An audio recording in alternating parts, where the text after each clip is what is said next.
नमस्कार दोस्तों, स्वागत है आप सभी का एक बार फिर से आपके अपने YouTube चैनल हिंदी वितार के मैम पर। प्यारे दोस्तों, आज की कक्षा आपके लिए बहुत महत्वपूर्ण होने वाली है क्योंकि हम पढ़ने जा रहे हैं भारत का प्राचीन इतिहास, जो आपके बिहार स्पेशल शिक्षक भर्ती मुख्य परीक्षा के लिए बहुत ही महत्वपूर्ण है। दोस्तों, यहाँ से एक या दो प्रश्न आपको ज़रूर देखने को मिलेंगे, तो बिना किसी देरी के चलिए शुरू करते हैं आज के वीडियो। इससे पहले यदि अभी तक आपने हमारे चैनल को सब्सक्राइब नहीं किया है तो सबसे पहले चैनल को सब्सक्राइब कर लें, बेल आइकन को दबा लें, साथ ही साथ इस वीडियो को अपने सभी दोस्तों में, सभी ग्रुप में शेयर ज़रूर करें।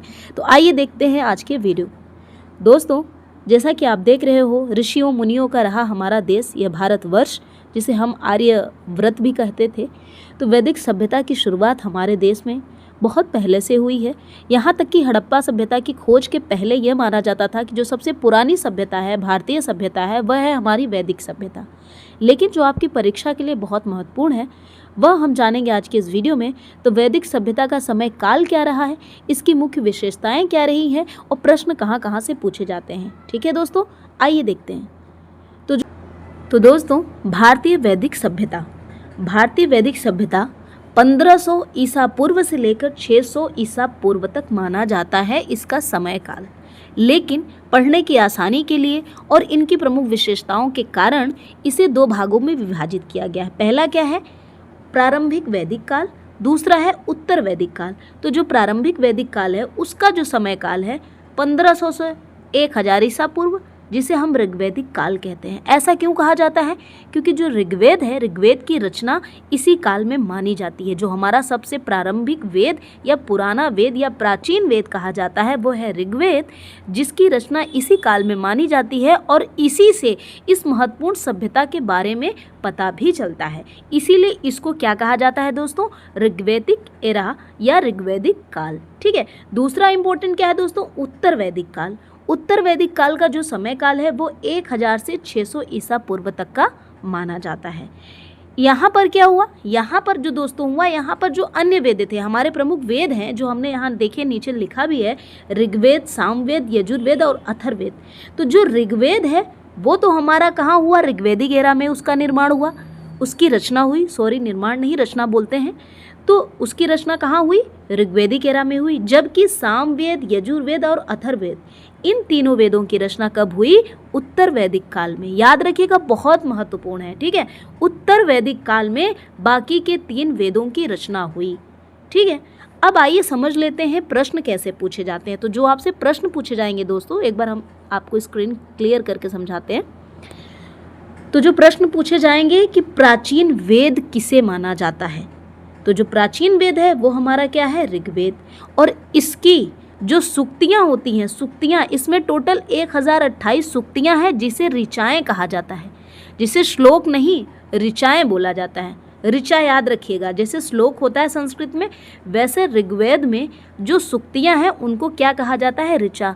आप में से कोई ऋचा है जो देख रही हो तो याद रखना आपका नाम कितना पवित्र है। ठीक है। तो जो ऋचा है उसी को सूक्ति या श्लोक कहा जाता है। ठीक है। तो सबसे प्राचीन ग्रंथ कौन सा है? ऋग्वेद। उसके बाद क्या है? सामवेद। तो जो संगीत व गान, जो संगीत का, शास्त्रीय संगीत या भारत में जो संगीत का विकास हुआ है ना दोस्तों, वो सामवेद में वर्णित है। यानी सामवेद में संगीत का पूरा सब कुछ समझिए कि बताया गया है कि संगीत क्या होता है। संगीत के बारे में जो सर्वप्रथम जानकारी हमको मिलती है दोस्तों, वह सामवेद से प्राप्त होती है। तो अगर आपसे पूछा जाए सामवेद किससे संबंधित है, तो याद रखिएगा संगीत व गान से, है ना। तीसरा महत्वपूर्ण है यजुर्वेद। आप यहाँ पर देख रहे हैं गणेश जी की प्यारी प्रतिमा है। तो गणेश जी की प्रतिमा हम पूजा करते हैं, यज्ञ करते हैं, हवन करते हैं। तो जो ये यज्ञ, हवन, पूजा, कर्मकांड, यानी जो यज्ञ है ना, इसकी शुरुआत यजुर्वेद से मानी जाती है। इसके बारे में जो लिखा गया है यज्ञ के बारे में, वो कहाँ पर है? यजुर्वेद में। य से यजुर्वेद और य से यज्ञ याद रखने के लिए बहुत इंपॉर्टेंट है। ठीक है। चौथा महत्वपूर्ण है दोस्तों अथर्ववेद। भारत में एक महत्वपूर्ण विशेषता यह भी रही है कि यहाँ लोग भूत, प्रेत, जादू टोना, घरेलू मंत्र, बहुत सारी चीज़ें मानते हैं। और दवाइयों के बारे में, औषधियाँ भी, भारतीय आयुर्वेदिक आप देखेंगे जो औषधियाँ हैं उनकी शुरुआत, उनकी जो प्रारंभिक विकास आप देखें तो आपके अथर्ववेद में मिलेगा। अथर्ववेद में औषधियों के बारे में, जादू टोना के बारे में, घरेलू मंत्रों के बारे में लिखा गया है। तो इम्पोर्टेंट है ना आपके लिए, याद रखिएगा। ऋग्वेद सबसे प्राचीन है, सामवेद संगीत व ज्ञान से संबंधित है, यजुर्वेद आपका यज्ञ से संबंधित है, जबकि अथर्ववेद औषधियाँ, जादू टोना और घरेलू मंत्रों से संबंधित है। ठीक है, आइए देखते हैं अगली स्लाइड की ओर। दोस्तों अब हम जानेंगे प्रारंभिक वैदिक सभ्यता क्या थी, कैसी थी और इसकी प्रमुख विशेषताएं क्या थी। तो आपने एक शब्द बहुत सुना होगा, आर्य, है ना। आर्य शब्द आपने बहुत सुना होगा। तो जो आर्य हैं इसी संबंधित हैं, इसी वैदिक सभ्यता से संबंधित जन जो थे, जो लोग थे, उन्हें आर्य कहा गया। या यह कह लिया जाए कि जो आर्य ही थे, आर्यों की सभ्यता ही वैदिक सभ्यता या प्रारंभिक वैदिक सभ्यता कहलाई गई। कैसे? इनका जो मुख्य व्यवसाय था दोस्तों, यह था आपका पशुपालन। इनका मुख्य व्यवसाय क्या था? पशुपालन। ये चरवाहे थे। ऐसा कहा जाता है आर्य जो थे विदेशी थे, मध्य एशिया से ये आए थे। जो सबसे ज़्यादा सर्वाधिक मत मान्य है वह है मध्य एशिया के आर्य कहाँ के निवासी थे? मध्य एशिया के निवासी थे। हालांकि अलग अलग इतिहासकारों का अलग अलग मत है, लेकिन जो सर्वमान्य है कि आर्य मध्य एशिया के निवासी थे। ये क्या थे? ये प्रमुख रूप से चरवाहे थे, यानी इनका जो प्रमुख व्यवसाय था वह क्या था? पशुपालन था। और ये जो थे गाय के लिए युद्ध करते थे। गाय सबसे ज़्यादा पवित्र मानी जाती थी ऋग्वैदिक सभ्यता से। आज भी हम अपने गाय को माता तुल्य समझते हैं, माता ही मानते हैं, उनकी पूजा की जाती है हमारे हिंदू धर्म में, है ना। तो दोस्तों गाय की पूजा, गाय को संपत्ति के रूप में माना जाता था प्रारंभिक वैदिक सभ्यता में। इसके लिए युद्ध हो जाते थे। गाय जो होती थी वो धन का प्रतीक माना जाता था, यानी जिसके पास जितनी गाय वो उतना ज़्यादा समृद्ध और अमीर माना जाता था। और जो समाज था वैदिक सभ्यता का दोस्तों, वह इम्पोर्टेंट है, पितृसत्तात्मक समाज था। कैसा समाज था? पितृसत्तात्मक समाज था। या यहाँ पे मातृसत्तात्मक नहीं, बल्कि यह पितृसत्तात्मक समाज था। याद रखिएगा, बहुत महत्वपूर्ण है। ठीक है। और जो परिवार था इसे कुल कहा जाता था। कुल किसे कहा जाता था? परिवार को कहा जाता था। ठीक है। और दोस्तों आज जैसे हम लोकसभा और राज्यसभा का देखते हैं संसद में भूमिका, उसी प्रकार जो वैदिक सभ्यता का न्याय व्यवस्था था वो सभा और समिति पर आधारित था। सभा और समिति यह दोनों क्या थी? राजा की सलाहकारी संस्थाएं थी, आज का जैसा हमारा लोकसभा और राज्यसभा है। समझने के लिए आपके लिए महत्वपूर्ण जितना है उतना हम बताते जा रहे हैं दोस्तों। अच्छा, एक और इम्पोर्टेंट फैक्ट आप याद रखिएगा, जो धर्म था इंद्र, अग्नि, वरुण, सूर्य की पूजा यहीं से शुरू हुई थी, ऋग्वैदिक एरा से, ना कि उत्तर वैदिक एरा से, ऋग्वैदिक एरा से। ठीक है। आप जब ऋग्वेद पढ़ेंगे तो उसमें प्रमुख मंडल भी हैं, और वे मंडल कब कैसे जोड़े गए हैं ये भी बहुत इंपॉर्टेंट होता है। यहाँ पर आपके लिए पीआरटी के लिए इतना पर्याप्त है दोस्तों जितना मैं बता रही हूँ। बाकी जो भी आपको लगेगा कि नहीं और भी ज़्यादा आपको डिटेल में पढ़ना है तो आप कमेंट बॉक्स में बताइएगा, हम और भी विस्तृत वीडियो आपके लिए लेकर आएंगे। ठीक है। तो दोस्तों एक और महत्वपूर्ण फैक्ट आपके लिए यह है कि आर्य लोग सरस्वती व सप्त सिंधु क्षेत्र में बसे, यानी जहाँ सरस्वती नदी बहती थी। सरस्वती नदी को नदी तमा माना जाता था। आर्य कहते थे सरस्वती नदी को नदी तमा, यानी जो पवित्र है, पवित्र नदी, उसे सरस्वती को कहा जाता था। गंगा से ज़्यादा अगर किसी की महत्व थी किसी नदी की तो वह थी सरस्वती नदी। तो आर्य कहाँ आकर बसे? सप्त सैंधव क्षेत्र में, यहाँ जहाँ पर सातों नदियाँ बहती थी आपकी, सतलज, झेलम, रावी, चिनाब, सिंधु, है ना। ये जो सातों नदियाँ बहती थी उस क्षेत्र में आकर आर्य बसे। ठीक है।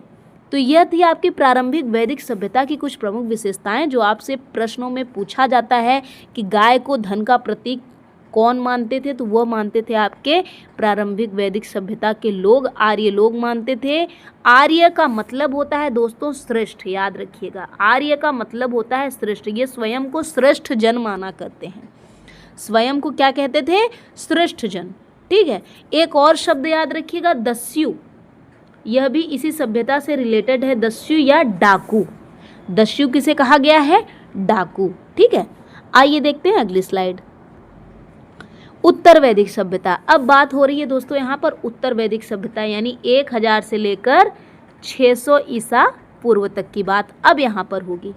तो अभी तक आपने देखा जो प्रारंभिक वैदिक काल वाले यानी ऋग्वैदिक काल वाले थे वे क्या करते थे? पशुपालन पर आधारित थे। किंतु यहाँ पर क्या हुआ? लोहे का आविष्कार हुआ। लोहे का आविष्कार हुआ, इसीलिए यहाँ पर जो व्यवसाय मुख्य हो गया वह हो गया कृषि का, यानी ये कृषक थे। उत्तर वैदिक वाले कृषक थे, जबकि वैदिक सभ्यता वाले या ऋग्वेदिक एरा वाले आपके पशुपालन थे। एकदम क्लियर, कंफ्यूजन नहीं होना चाहिए आपको। ये कृषि पर आधारित इनकी सभ्यता था। यानी जब वो चरवाहे के रूप में आए, जंगलों को साफ किए, तब उन्हें समझ में आया कि खेती करने से हमें और लाभ होगा। तो धीरे धीरे वैदिक सभ्यता से वो उत्तर वैदिक सभ्यता की ओर बढ़े और कृषि का विकास हुआ, क्योंकि हमारे पास लोहे के औजार आ चुके थे और लोहे ने एक ऐसी क्रांति लाई जिससे कृषि प्रधान व्यवस्था यह उमड़ कर आ गई, बन गई, है ना। तो यहाँ पर बड़े जनपदों का जब कृषि प्रधान व्यवस्था बनी तो जनपद की शुरुआत हो गई। विदेह, कौशल, मगध, पांचाल, कुरु, ये सब जनपद बने। ये क्या बन गए? जनपद, जिसे आज हम जिला कहते हैं ना। इन सब का क्या हुआ? 16 महाजनपद का आविष्कार हुआ दोस्तों उत्तर वैदिक सभ्यता के बाद ही। जैसे उत्तर वैदिक सभ्यता समृद्ध होती गई, वहीं से हमारे 16 महाजनपद उभर कर आने लगे। कृषि का विकास हुआ, लोहे की क्रांति हुई। ठीक है, तो जो महत्वपूर्ण है आपके लिए ये वह क्या है दोस्तों, कि यह जो व्यवस्था थी उत्तर वैदिक सभ्यता की, वह क्या थी? कृषि आधारित सभ्यता थी। और क्या हुआ? इन्हीं में बड़े जनपदों का आविष्कार हुआ। वर्ण व्यवस्था, जो वैदिक सभ्यता थी वो आपकी पितृसत्तात्मक तो ज़रूर थी, लेकिन वहाँ पर अभी वर्ण व्यवस्था नहीं लागू था। किंतु उत्तर वैदिक आते आते वर्ण व्यवस्था चालू हो गया, यानी ब्राह्मण, क्षत्रिय, वैश्य, शूद्र, ये जो वर्णों का विभाजन हुआ, इसकी शुरुआत उत्तर वैदिक सभ्यता में होने लगी। तो जो वर्ण व्यवस्था का प्रारंभ हुआ वो कहाँ से हुआ? आपका उत्तर वैदिक सभ्यता से। और धर्म में क्या हुआ? यज्ञ और पुरोहितों का महत्व बढ़ा। जाहिर सी बात है, जब वर्ण बनेंगे तो धर्म और पुरोहित खुद स्वयं को श्रेष्ठ मानेंगे, तो वहाँ से पुरोहितों का महत्व बढ़ने लगा, है ना। और यहीं पर दोस्तों वेदांतों का विकास हुआ। जो उपनिषद हैं उनकी रचना की गई उत्तर वैदिक सभ्यता में। ठीक है, तो सबसे महत्वपूर्ण आपके लिए है कि यह कृषि आधारित सभ्यता थी, ना कि पशुपालन पर, और लोहे का आविष्कार यहाँ पर हुआ, बहुत महत्वपूर्ण है। वर्ण व्यवस्था लागू की गई उत्तर वैदिक सभ्यता से। ठीक है, तो दोस्तों यही था आज का एक बहुत छोटा सा वीडियो आपके लिए जीएस सीरीज़ में। अगर आपको और भी ज़्यादा वैदिक सभ्यता के बारे में जानना है तो कमेंट बॉक्स में बताइएगा। मेरी कोशिश है स्पेशल जीएस के लिए जितना आपको ज़रूरी हो उतना पढ़ाया जाए, क्योंकि नवंबर में परीक्षा होने वाला है और एग्ज़ाम हमारे अब बहुत ज़्यादा दूर नहीं है, यानी एग्ज़ाम हमारे बहुत करीब हो चुका है। तो ऐसे में 2 महीने में हमें सारा जीएस पढ़ना है, लैंग्वेज पढ़ना है, और आपको मैथ रीजनिंग भी हल करनी है, मॉक टेस्ट भी लगाने हैं, ताकि आप एकदम अच्छे से तैयार हो सकें अपनी परीक्षा के लिए। तो ऐसे में हम बहुत ज़्यादा डिटेल जानबूझ करके नहीं बना रहे हैं। पढ़ाने बैठेंगे तो एक एक लेक्चर पे आपके 1-1 घंटे के वीडियोज़ बन जाएंगे। इसलिए मेरी कोशिश रहती है छोटी सी छोटी वीडियो आपको बना दी जाए और आपको समझ में आ जाए, मोटा मोटा आपको नॉलेज हो जाए कि वैदिक सभ्यता क्या था और उत्तर वैदिक सभ्यता क्या थी। अब इससे रिलेटेड जो एमसीक्यू होंगे वो हम जो मॉक टेस्ट लगवा रहे हैं आपका 2 बजे वाले टाइमिंग पे, उसमें हम ज़रूर आपका ले आ देंगे। तो वहाँ पर जितना इस सभ्यता से क्वेश्चन पूछे जाएंगे ना दोस्तों, वहाँ पर आप सॉल्व कर लेना, उतना पर्याप्त होगा आपके लिए। ठीक है, बाकी जानकारी के लिए आप पढ़ते रहिए, चैनल को फॉलो करते रहिए। तो यह थी आज की वीडियो, आपको कैसी लगी कमेंट बॉक्स में ज़रूर बताइएगा। और अगर अभी तक आपने चैनल को सब्सक्राइब नहीं किया है तो प्लीज़ चैनल को सब्सक्राइब ज़रूर कर लीजिएगा और अपने सभी दोस्तों को इस वीडियो को शेयर ज़रूर करिएगा। ठीक है, तो मिलते हैं अगली वीडियो में, तब तक के लिए धन्यवाद। जय हिंद।